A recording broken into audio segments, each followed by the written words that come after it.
مەبەستمە لەبارەی هەوڵی ساختەکاری لە هەڵبژاردن لەلایەن یەکێتی نیشتیمانی کوردستانەوە گفتوگۆی زیاتر بکەم بەڕێز سۆران خەڵەف کاندیدی پارتی دیموکراتی کوردستان لە بازنەی سلێمانی لە ستۆدیۆ کوردستان 24 لەگەڵما.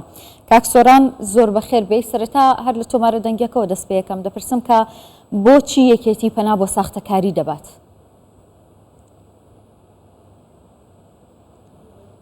سپاس بۆ ئێوە، سپاس بۆ بینەران و سپاسی ئەو برادەرانە شەکەم لە ڕاپۆرتەکە ئاماژەیان پێکرد. هەڤاڵان ئاماژەیان بە زۆر شت کرد کە نامەوێت لێرە دووبارەی بکەمەوە. تەبان ئەو بابەتە کە بۆ منیان ناردووە تووشی شۆکی نەکردوم، تەبان چاوەڕوان نەکراو بوو، لەبەرەوەی ئێمە زانین حملەی بانگەشە یەکێتی نیشتیمانی کوردستان بەداخەوە و پارە زۆرەی تاکی دەکەمەوە لە سەرفکردن و گواستنەوەی خەڵک بۆ شارەکان خەرجی یەکەن بیاندایە بە خەڵکی هەژار و کەم دەرامەتی ئەم وڵاتە و بە تایبەتی پرۆژەکانی سلێمانی ئێستا شاری سلێمانی بووکی کوردستانە بوو.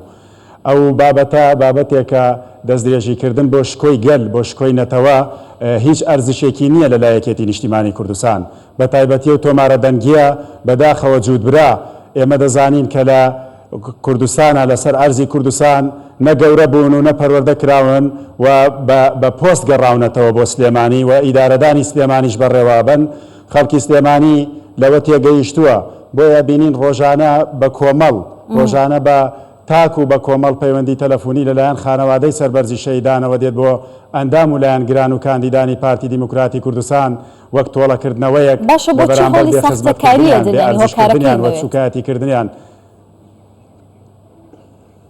ئێمە ئەزانین ساختەکاری بابەتێکی تازە نییە بەدەستی برارانی یەکێتی نیشتیمانی کوردستان و سەرانی یەکێتی نیشتیمانی کوردستان. ئێمە ئەزمونمان لەگەڵەوە بابەتە هەیە، چی لە سلێمانی لە ئەلبیسەکە و هەڵبژاردننی پێشوو، چی لە شاری کەرکووک.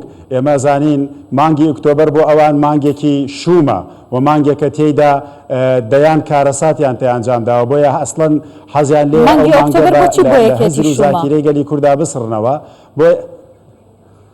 طبعاً یەکێتی بۆ ئەوان شومە چونکە گەلی کوردستان قێزەونانە بێزراوانە سەیریەوانەکەن، چونکە هەرچی پەن هەیە لە دنیا بەداخەوە یەکێتی نیشتیمانی کوردستان سیناری و پەنەکانیان ئەخەنە مانگی ئۆکتۆبەرەوە. بۆیە بینین لە ئۆکتۆبەرە دەیان کارەسات ئەنجامەدەن، لە 16 ئۆکتۆبەر ڕوئەدا هەڵبژاردن کارەساتی هەڵوەرینی دەنگەکانی یەکێتی نیشتیمانی کوردستان لە مانگی ئۆکتۆبەرایە، سوکایەتیکردن بە کەسوکاری شەهیدان و ئەنفال و پێشمەرگە و خانەوادەی سەربەرزی شەهیدان دیسانەوە هەر لە مانگی ئۆکتۆبەرە و دەنگە تۆمارە دەنگیە بڵاو بووتەوە. بۆیە ئەوان ئەزمونیان هەیە لەگەڵ مانگی ئۆکتۆبەر و ڕقیانە لەو ناوەیە. باشە کاک سۆران لە دوای بڵاوبوونەوە تۆمارە دەنگیە دی دەنگدەر متمانەیان بە یەکێتی دەمێنێت؟ ئەسڵەن خۆی نەک ئیدی دەنگدەر متمانەی پێنەماوە. شاری سلێمانی من تاکیدم کردوێتەوە بەردەوام متمانەیان بە یەکێتی نەماوە. پێشتر گۆڕانیان تاقی کردوێتەوە، حزبی گۆڕان و دوجار گۆڕانیش بووکاوەتەوە و هیچ کورسێکیان بەدەست نێناوە لە هەڵبژاردنەکانی پێشوو. خەڵکی سلێمانی پارتی دیموکراتی کوردستان تاقیەکاتەوە و دڵنیاش بن لەوەی کە ئەم جارە هەڵوەرینی دەنگەکانی یەکێتی نیشتیمانی کوردستان ڕوو ئەدات. ئێمە زانین و لە ناو خەڵکی سلێمانیین و خەڵکی سلێمانی ڕۆژانە مفاتەحەمانەیە و سەردانیکردنمان هەیە بچی بێلایەن و لایەندارەکان و یەکێتی و پارتی. ئێمە زانین ئەو بابەتانەی هەڵسوکەوتی سەرانی یەکێتی بە تایبەتی ئەوانەی کە سەرکردایەتی یەکێتیەکەن و ڕابەری یەکێتین، هەڵسوکەوتەکانیان قسەکردنیان مامەڵەکردنیان لەگەڵ خەڵکی شاری سلێمانی ناتەندروستە. بۆیە لەبارەی بەڕێزیکردنەوە بە شەهیدان بە پێشمەرگە من تاکی دەکەمەوە بێڕێزیکردن بەرامبەر بە کەسوکاری شەهیدان سەربەرزی شەهیدان. بەش بە حاڵی خۆم من برای شەهیدم، من لە بری ئەوان لە بری شەهیدانی یەکێتی نیشتیمانی کوردستان وەکو ئەندام و لایەنگرێکی پارتی و کاندیدێکی پارتی داوای لێبوردنیان لێ یەکەم و من لەم مینبەرەوە لە جیاتی سەرکردایەتی پارتی دەستی یەک بە یەکی لایەنگران و کەسوکاری شەهیدان و پێشمەرگە ماچەکەم. ئەو سوکایەتەی بەوان کراوە هەمووی بێنن بیدەن بە ناوچاوی ئێمە، هیچ کێشە نیە لە ئەستۆ یەگرین. با ئەو حزبەی ئەوە بەرگریتان لێ کرد، ڕابردوو بەرگریتان لێ کرد و ئێستا ئەوە ئەبنە هۆی وەڵامدانەوەی وەفا و ڕێز و سۆز و خوێنبەخشینی خانەوادەی سەربەرزی شەهیدان و پێشمەرگە. بەداخەوە ئەمە دواستراتیژی ئەو حزبەیەوە تابوت بزمار لێدانە لە تابوت. باشە بۆچی یانی یەکێتی خۆیان بەخۆیان دەڵێن حیزبی شەهیدانین، حیزبی کە سوکاریان فالکراوانین، بۆچی دەبێت کە سوکایەتی بە شەهیدان و بە پێشمەرگە بکەن؟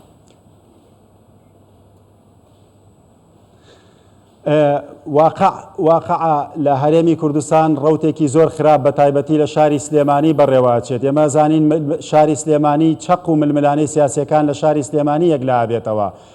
ئەگەر دوێنێ حزبی شەهیدان بۆ خۆی ناوی لە خۆی ناوە حزبی شەهیدان، مێژووی پارتی دیموکراتی کوردستان دوو هێندە شەهیدی هەیە. تاکید ئەەکەینەوە دوێنێ شەڕی نەگریسی داعش بۆ با بڕۆن شەهیدانی دەستی تیرۆرستانی داعش ئەگەر یەکلا بکەنەوە وەکو حزبی سەیری بکەین کە ئەم بابەتە بابەتێکی نیشتیمانیە بە نسبەت پارتی دیموکراتی کوردستان ببینین لە دووهۆک و هەولێر شەهید زۆر بووە و لە گەرمیان شەهید زۆر بوو لە سلێمانی با بزانین ئەوانە سەر بە چ لایەنێکی کوردستانن، خۆیان ناویان لە خۆیان ناوە حزبی شەهیدان و شانازیان پێوە کردووە. ئێمە تاکید دەکەینەوە ئەوان سەرزەنشتی خەڵکی شەهیدان و کەسوکاری سەربەرزی شەهیدانەکەن، سوتایەتیان پێەکەن. ئەم بابەتە لە لای پارتی دیموکراتی کوردستان و حزبەکانی دیکەش بە تایبەتی کاندیدانی پارتی دیموکراتی کوردستان نەخوازراوە و قبولکراو نییە. بەڵێ باشە، دەمەوێت کاک سۆرانەوە بپرسم ئەوان کە کاتێک پەنا بۆ ساختەکاری دەبن، ساختەکاری فرێیەکێتی دەکەوێت لە مەڵبژاردنە؟ ئێمە ئەزانین هەمیشە سەرکردایەتی سیاسی کورد و بە تایبەتی پارتی دیموکراتی کوردستان داوای کردووە لە نەتەوەیە گرتوەکان و ئەو ڕێکخراوە نێودەوڵەتیانەی سەرپەرشتی هەڵبژاردنەکەن و وڵاتانی ئیقلیم و ناوخۆییش بە سندوقی دەنگدان بکەینە ڕۆژی یان بکەینە مەحەقی یەکلاکردنەوەی ئەو دەنگانەی کە خەڵکی کوردستانەیدات. بەڵام بەداخەوە ئێمە زانین ئەو لایەنانەی کە پێیان خۆشە بابەتی بەڵتەچێتی و شارچێتی و دووبەرەکی و دواکەوتنی شاری سلێمانی لە ناو دەستی و خەڵکانە بمێنێتەوە کە لە بەردەمی ئاغاکانە چۆک دادەن و عەمامە بەسەرەکانە چۆک دادەن بە دڵنیاییەوە ئەم بابەتە فریایان بۆ لە سایی دەسەڵاتی یەکێتی سلێمانی دواکەوتووە دەتەوێتەوە بڵێ؟ بەڵێ بە دڵنیاییەوە ئێمە زانی شاری سلێمانی پێشکەوتوترین شاری و تاکید دەکەمەوە ماکینەی ئەعلامی و مەکینەی بەرهەمهێنانی سەقافەی ئاسی کوردستان و عێراقیشەوە و کادیرانەی لە سلێمانی دروست دەبنە داینەمۆی پێشکەوتن لە کوردستانەوە. حکومەتی هەرێمی کوردستانیش ئەو شارەی ناوزەند کردووە بە شاری ڕۆشنبیری. بەداخەوە لە ڕووی پرۆژە، لە ڕووی خزمەتکردن و لە ڕووی ئەدای دەربڕینی خەڵکی سلێمانی ماندووە. بۆیە هەمیشە بینی خەڵکی سلێمانی خۆپیشاندانەکە دژی حکومەتی هەرێمی کوردستان نییە، دژی ئەو سوڵتەیەیە کە ئیدارەی خۆسەپێنی ئەم ناوچەیە بەڕێوەبات وەکو دەسەڵات.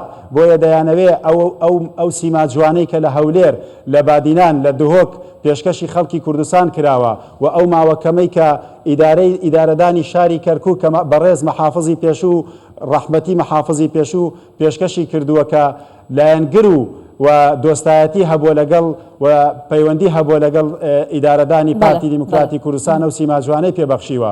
ئێستش کە ڕۆی بۆ شاری هەڵەبجە پرۆژەکانی حکومەتی هەرێمی کوردستان بە تایبەتی جەنابی سەرۆک بارزانی لە شاری هەڵەبجە بابەتی دواتری منە هەر ئەم بۆ گفتوگۆی لەبارەوە دەکەم. کاک سۆران میوانیشم هەیە لەو بارەیەوە دەمەوێتەوە بپرسم، ینی خۆ تۆ گوێت لە تۆمارە دەنگیەکە بووە، یان ئەگەر سەیری دەکەی بەم شێوەیە قسەکردن و دەربڕینی ئەم وشانە کە من هیچ پێم خۆش نییە لێرەوە بیڵێنەوە، یعنی چی دەگەێنێت لەلایەن ئەوانەوە؟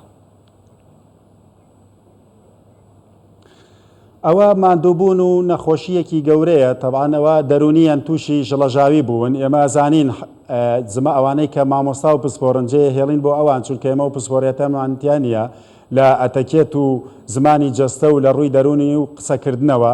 ئێمە زانین سەرانی یەکێتی نیشتیمانی کوردستان زۆر ماندوون و دەرونیان ماندوون و ترس و دڵە ڕاوکەیەکی زۆریان هەیە لە سەرکەوتنەکانی هەمیشەیی پارتی دیموکراتی کوردستان و ئەو لایەنە بچووکانەی کە نەیاری یەکێتین لە سنوورەکە. ئەزانین کۆمەڵی حەزبی بچووک نەیاری یەکێتین لە سنوورەکە و مامەڵە لەگەڵ یەکێتیەکەن و کێبڕکێ لەگەڵ یەکێتیەکەن، چونکە ئێمە زانین هەموو حەزبەکانی کوردستان ناتوانن مامەڵە بکەن یان کێبڕکێ لەگەڵ پارتی دیموکراتی کوردستان بکەن.